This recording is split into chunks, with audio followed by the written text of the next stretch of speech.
അവർക്ക് ഏറെ വിഷമമുണ്ടാക്കുന്ന വാർത്തയാണ് ഈ നിമിഷപ്രിയയുടെ വധശിക്ഷ ഉടൻ നടപ്പാക്കും എന്നുള്ളത്.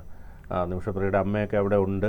അതോടൊപ്പം തന്നെ സ്വാധീനിക്കാനുള്ള ശ്രമങ്ങളൊക്കെ നടക്കുന്നുണ്ട്. നിമിഷപ്രിയയ്ക്ക് ഒരുപക്ഷെ നിമിഷപ്രിയയുടെ വാക്കുകളിൽ നിന്നും അമ്മ കേട്ടതിൽ നിന്നും നിമിഷപ്രിയ ഒരു സ്വയരക്ഷയ്ക്കായി ചെയ്തതാണ്, കൊലപാതകമൊന്നും ചെയ്തിട്ടില്ല എന്നാണ് പറയുന്നത്. അപ്പോൾ അത് ഒരു മോചനത്തിന് സാധ്യതയുണ്ടോ? ഇനി കുറച്ച് ദിവസങ്ങൾ മാത്രമേ ഉള്ളൂ. ഇപ്പോഴത്തെ അവസ്ഥയിലൊന്നും പറയാൻ പറ്റാത്തൊരു സാഹചര്യമാണ്. ആ കുട്ടി ഒരു ഗതികെട്ട കുട്ടിയാണ്. കാരണം ഒന്ന് ജീവിക്കാൻ വേണ്ടി നാട് വിട്ടതാണ്. പിന്നെ ഈ നേഴ്സുമാർക്കൊക്കെ സാമാന്യം ഭേദപ്പെട്ട ശമ്പളം കിട്ടും അറബ് രാജ്യങ്ങളിൽ. അതെ. അപ്പോൾ ഉപജീവനം തേടി പോയതാണ്. പക്ഷെ അവിടെ ചെന്ന് പെട്ടപ്പോഴാണ് ഇനിയിപ്പോൾ കുറച്ചുകൂടി ഉപകാരത്തിന് വേണ്ടി അല്ലെങ്കിൽ വലിയ സ്വപ്നങ്ങൾ നെയ്തുകൊണ്ടാണോ എന്നറിയില്ല, അവർ ജോലി ചെയ്തിരുന്ന ആശുപത്രി വിട്ടിട്ട് അവർ സ്വന്തം നിലയിലൊരു ബിസിനസ്, ഈ മെഡിക്കൽ രംഗത്ത് തന്നെ ഒരു ബിസിനസ് തുടങ്ങാനാണ്. അപ്പോൾ ഈ അറബ് രാജ്യങ്ങളിലെ ബിസിനസ് തുടങ്ങുകയാണെങ്കിൽ അവിടുത്തെ പൗരൻ സ്പോൺസർ വേണം. അങ്ങനെയാണ് ഈ തലാൽ എന്ന് പറയുന്ന ചെറുപ്പക്കാരനെ, അറബ് ചെറുപ്പക്കാരനെ പാർട്ട്ണറായി ചേർത്തുകൊണ്ട് ഇവളും ഭർത്താവും ഒരു കുഞ്ഞുമാണല്ലോ ഉള്ളത്. അവർ ചേർന്നിട്ട് പാലക്കാട്ടുകാരാണ്, അവർ കൊല്ലംകോട്ടുകാരാണ്. അപ്പോൾ ആ സമയത്ത് അത്യാവശ്യത്തിന് മോളും ഭർത്താവും കൂടി നാട്ടിലേക്ക് പോകുന്ന സമയത്ത് ഈ അറബി സ്പോൺസറുടെ, ഈ അറബ് നാട്ടിലെ സ്പോൺസർമാരുടെ ഒരു സ്വഭാവം പലപ്പോഴും ഭയങ്കര ആശങ്ക നിറഞ്ഞതാണ്. നല്ല സ്വഭാവമാണെങ്കിൽ അവർ വാനോളം സ്നേഹിക്കുകയും നമുക്ക് വാരിക്കോരി തരികയും ചെയ്യും. അത് അവർ മോശക്കാരാണെങ്കിൽ അവർ നമ്മളെ കുളം തോണ്ടുകയും ചെയ്യും. പിന്നെ ഒരു പ്രത്യേകത എന്ന് വെച്ചാൽ അവരുടെ പിടിയിലാണ് നമ്മൾ ചെന്ന് പെട്ടാൽ രക്ഷയില്ല. കാരണം അവരാണ് സ്പോൺസർമാർ, അവരുടെ കയ്യിലാണ് നമ്മുടെ പാസ്പോർട്ട്, അവരുടെ കയ്യിലാണ് ഇക്കാമ, അവരുടെ കയ്യിലാണ് എല്ലാം, നമ്മുടെ എല്ലാ രേഖകളും. നമ്മൾ അധ്വാനിക്കുന്നതിൻ്റെ ബാങ്ക് അക്കൗണ്ട് അവരുടെ പേരിലാണ്, പണം വരുന്ന അവരുടെ അക്കൗണ്ടിലാണ്. അപ്പോൾ ലോൺ എടുക്കുന്ന അവരുടെ പേരിലാണ്, ലോൺ അവർ തിരിച്ചടച്ചാലും ഇല്ലെങ്കിൽ നമ്മളാണ് ഉത്തരവാദി. അങ്ങനെ ഒരു ഗതികെട്ട സ്ഥലമാണത്. ഈ അറബ് നാട്ടിലെ ബിസിനസ്സിന് അങ്ങനെ ചില പ്രത്യേകതകളുണ്ട്. പക്ഷേ ഈ തലാല് ഭർത്താവും മോളും കൂടി നാട്ടിൽ പോകുന്ന സമയത്ത് ഇവളെ ഉപദ്രവിക്കാൻ തുടങ്ങിയെന്നും ആത്മരക്ഷയ്ക്ക് വേണ്ടി അവൾ കൂട്ടുകാരിയുമായി ആലോചിച്ച് ഒരു വഴി കണ്ടെത്തിയതാണ്. ഇവനെ ഒരു മയക്കുമരുന്ന് കുത്തിവെച്ചിട്ട് മയക്കി കിടത്തിയിട്ട് ഇവൾക്ക് രക്ഷപ്പെടാം, അല്ലെങ്കിൽ രക്ഷയില്ല എന്ന് മനസ്സിലാക്കിയപ്പോഴാണ് അത്ര കുട്ടി ഓടി പോകുന്നത്. അത്രേ അവൾ ചെയ്തിട്ടുള്ളൂ എന്ന് പറയുന്നു. പിന്നീട് പക്ഷേ അവനെ കണ്ടെത്തുന്നത് ഒരു വാട്ടർ ടാങ്കിൽ ഇവനെ തുണ്ടമാക്കി ബോഡി നുറുക്കി കളഞ്ഞു. അപ്പോൾ അതിൻ്റെ കാര്യം, ഇമാതിരി ദുഷ്ടന്മാരായ അറബികളാണെങ്കിൽ അവർക്ക് വേറെയും ശത്രുക്കൾ ഉണ്ടാവാം. അപ്പോൾ ആരാണ് ചെയ്തതെന്ന് നമുക്ക് അറിഞ്ഞൂടാ. പക്ഷേ നിയമത്തിൻ്റെ മുമ്പിൽ ഇതൊക്കെ വ്യാഖ്യാനിച്ചു കൊടുക്കുന്നത് അവിടുത്തെ നിയമമാണ്, അവിടുത്തെ വക്കീലന്മാരാണ്. അവർ പറഞ്ഞതനുസരിച്ച് കോടതി സ്വീകരിച്ചു. ഇവള് തന്നെയാണ് എല്ലാം ചെയ്തത്. നമുക്ക് വിശ്വസിക്കാൻ പ്രയാസമുണ്ട്. കാരണം ഒന്നൊരു സ്ത്രീക്ക് അത് ചെയ്യാൻ എളുപ്പമല്ല. പിന്നെ ഇവരുടെ സ്വഭാവം വെച്ചിട്ട് ഒരു നേഴ്സാണ്. അപ്പോൾ അത്രയൊന്നും ക്രൂരത കാണിക്കാനൊന്നും യാതൊരു സാധ്യതയില്ല ഒരു പാവം മലയാളി പെണ്ണിന്. അപ്പോൾ പക്ഷേ നിയമത്തിൻ്റെ മുമ്പിൽ അങ്ങനെയാണ്, അവിടുത്തെ നിയമമാണ്, വധശിക്ഷയ്ക്ക് വിധിച്ചിരിക്കുന്നു. അവരെ സ്വാധീനിക്കാൻ, ഈ ഹൗത്തികളൊക്കെ ആയതുകൊണ്ട് അവരെ സ്വാധീനിക്കാനും അതാണ്. അറേബ്യയിൽ ഒരു സൗകര്യമുള്ളത്, വധശിക്ഷ അവിടെ ജനകീയമാണ്, വളരെ വ്യാപകമാണ്. പക്ഷെ വധശിക്ഷയിൽ ഇളവ് കിട്ടാനും എളുപ്പമാണ്. വേണമെന്ന് വെച്ചാൽ ഇപ്പോൾ ഈ ആരാണോ കൊല്ലപ്പെട്ടത് അവരുടെ ബന്ധുക്കൾ മാപ്പ് കൊടുത്താൽ മതി. അത് നമ്മുടെ നാട്ടിൽ ഇല്ലാത്തൊരു നിയമമാണ്. ഇവിടെ ഇന്ത്യൻ പ്രസിഡന്റിന് മാത്രമാണ് ദയാഹർജി കൊടുക്കാൻ, പക്ഷെ അവിടെ അങ്ങനെയല്ല, ബന്ധുക്കളാണ്. അപ്പോൾ പലർക്കും കിട്ടിയിട്ടുണ്ട്. പിന്നെ ഈ ബന്ധുക്കൾക്ക് മാപ്പ് കൊടുക്കാൻ, ജീവൻ തിരിച്ചു കൊടുക്കാൻ അവകാശമുണ്ട്. പക്ഷെ അവർക്കൊരു കണ്ടീഷൻ ഉണ്ട്, വേണമെങ്കിൽ അവർ ആവശ്യപ്പെടുന്ന ബ്ലഡ് മണി ചോദിക്കാം.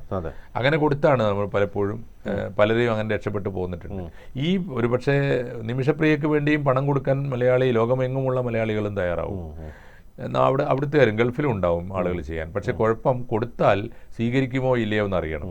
അപ്പോൾ ഇവൾക്ക് വേണ്ടി വർക്ക് ചെയ്യുന്ന അവിടുത്തെ ഒരു ഭാസ്കരൻ, എന്താണ് ജെറോം ഭാസ്കരനോ, അദ്ദേഹമാണ് എത്രയോ കാലമായി അദ്ദേഹം അവിടെ ഉണ്ട്. അവിടെ ട്രാവൽ ഏജന്റോ മറ്റോ ആണ് യമനിൽ. അപ്പോൾ അവരുടെ വീട്ടിലാണ്, അദ്ദേഹത്തിന്റെ വീട്ടിലാണ് ഇപ്പോൾ ഇവളുടെ അമ്മ ചെന്ന് താമസിക്കുന്നത്. 1 കൊല്ലത്തിലേറെയായി. അപ്പോൾ പ്രേമകുമാരി എന്നോ മറ്റോ അമ്മയുടെ പേര്. അപ്പോൾ അവർ കഴിഞ്ഞ ആഴ്ച പോയി കണ്ടിരുന്നു അത്രേ. പക്ഷേ ഇപ്പോൾ അവിടുത്തെ ഒരു പ്രശ്നം അദ്ദേഹം പറയുന്നത്, ഈ കൊല്ലപ്പെട്ട തലാലിൻ്റെ അച്ഛനെയും സഹോദരനെയും കണ്ടിരുന്നു അത്രേ. രണ്ടുപേരും ഒട്ടും ക്ഷമിക്കാൻ തയ്യാറല്ല എന്നാണ് കേൾക്കുന്നത്. അങ്ങനെയാണെങ്കിൽ പിന്നെ നിവൃത്തിയില്ലാത്ത അവസ്ഥ വരും. അങ്ങനെയാണ് ഇപ്പോൾ പലതവണ മാറ്റിവെച്ച് എല്ലാ ആലോചനകൾക്കും ഒടുവിൽ സെൻട്രൽ ജയിലിലെ മേധാവി, അതായത് ഈ സന സെൻട്രൽ ജയിലിലെ മേധാവി ഇദ്ദേഹത്തെ അറിയിച്ചു അത്രേ. ഈ ജെറോം ഭാസ്കറിനെ അറിയിച്ചിട്ടുണ്ട്, രക്ഷയില്ല, ജൂലൈ 16 ഞങ്ങൾ വധശിക്ഷ നടപ്പാക്കുമെന്ന് അറിയിച്ചിട്ടുണ്ട്. ഈ ഇൻറ്റിമേഷൻ ഇദ്ദേഹം തന്നെയും അല്ലെങ്കിൽ നേരിട്ടും ഒക്കെ നമ്മുടെ റിയാദിലെ ഇന്ത്യൻ എംബസിക്കും കിട്ടിയിട്ടുണ്ട്. ഇതാണ് ഇതിൻ്റെ ഒരു പ്രശ്നം. സന എന്ന് പറയുന്ന മറ്റൊരു രാജ്യമാണ്, യമൻ്റെ തലസ്ഥാനമാണ്. പക്ഷേ ഒരു അപകടമുള്ളത്, ഈ സനയിൽ അല്ലെങ്കിൽ യമൻ ഭരണാധികാരി എന്ന് പറഞ്ഞ് ഇത് അവതരിപ്പിക്കാൻ നമുക്ക് ഉത്തരവാദപ്പെട്ട ഒരാളില്ല. അതിൻ്റെ കാരണം യമൻ്റെ തലസ്ഥാനമായ സന ഇപ്പോൾ യമൻകാരുടെ കയ്യിലല്ല, അത് ഇറാൻ്റെ പിന്തുണയുള്ള ഹൂത്തി തീവ്രവാദികൾ പിടിച്ചിരിക്കുന്നു. ഈ ഹൂത്തി തീവ്രവാദികളുടെ കയ്യിലാണ് സന പട്ടണം, അവിടെയാണ് ഈ സെൻട്രൽ ജയിലുള്ളത്. അതുകൊണ്ട് അവരോട് സംസാരിക്കണമെങ്കിൽ പോലും ഹൂത്തികൾക്കൊരു മുഖമില്ലല്ലോ, ആരോട് സംസാരിക്കാൻ ഉത്തരവാദപ്പെട്ട ഒരാളുമില്ല. ഒരു തീവ്രവാദ പ്രസ്ഥാനമാണ്, അത് ഇരുട്ടിൻ്റെ ഒരു ശക്തികളാണ്. അപ്പോൾ അതുകൊണ്ട് ആ ബുദ്ധിമുട്ടുണ്ടാവും. പിന്നെ അവിടെ സ്വാധീനമുള്ള ഒരു രാജ്യം സൗദി അറേബ്യയാണ്, സനയിലില്ലെങ്കിലും. അപ്പോൾ സൗദി അറേബ്യൻ കോൺസുലേറ്റിൽ, റിയാദിലെ സൗദി അറേബ്യൻ കോൺസുലേറ്റ് ബന്ധപ്പെട്ടുകൊണ്ടിരിക്കുന്നു എന്ന് പറയുന്നുണ്ട്. എത്രത്തോളം സാധ്യമാണെന്ന് അറിയില്ല.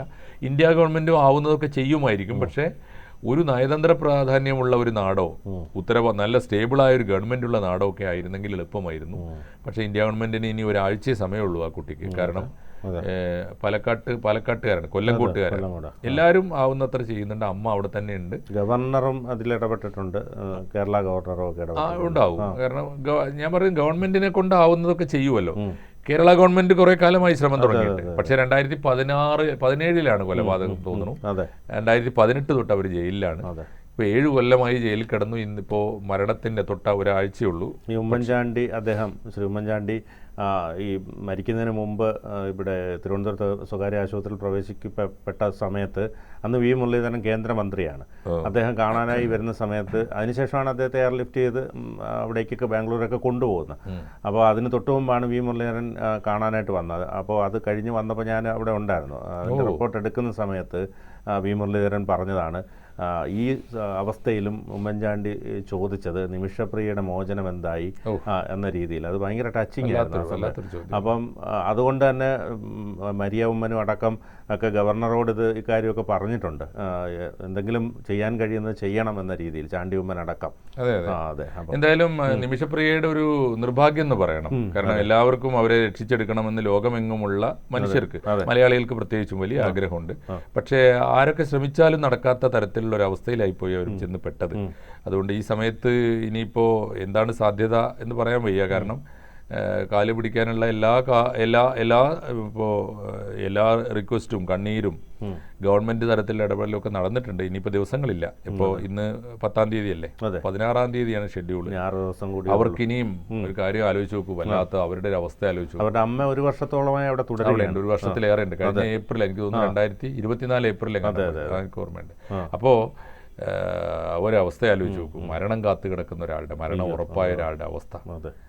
ആ അവസ്ഥ നമുക്ക് ഊഹിക്കാൻ പോലും പറ്റില്ല, വല്ലാത്തൊരു അവസ്ഥയിലാണ്. അപ്പോൾ അതുകൊണ്ട് പ്രാർത്ഥിക്കട്ടെ, ലോകം മുഴുവനുള്ള പ്രാർത്ഥനകൾ അവർക്ക് ഫലം ചെയ്യുമായിരിക്കും. അല്ലെങ്കിൽ എവിടെയെങ്കിലും ഒരു മാനസാന്തരം, ഒന്നുകിൽ ആ കുടുംബത്തിൻ്റെ, അല്ലെങ്കിൽ ഈ ഹൂത്തി തീവ്രവാദികളുടെ, അതും അല്ലെങ്കിൽ സൗദി ഗവൺമെൻറ്റിന് അമിതമായ ഇടപെടൽ നടത്തിയിട്ട് അവരെ രക്ഷപ്പെടുത്താനുള്ള ഒരു മനസ്സ്, ഏതെങ്കിലും ഒരു കണിക, നന്മയുടെ ഒരു കണിക അവശേഷിക്കുന്നുണ്ടെങ്കിൽ വരുമെന്നും നല്ല വാർത്ത കേൾക്കാനിടയാകുമെന്നും നമുക്ക് പ്രതീക്ഷിക്കാം.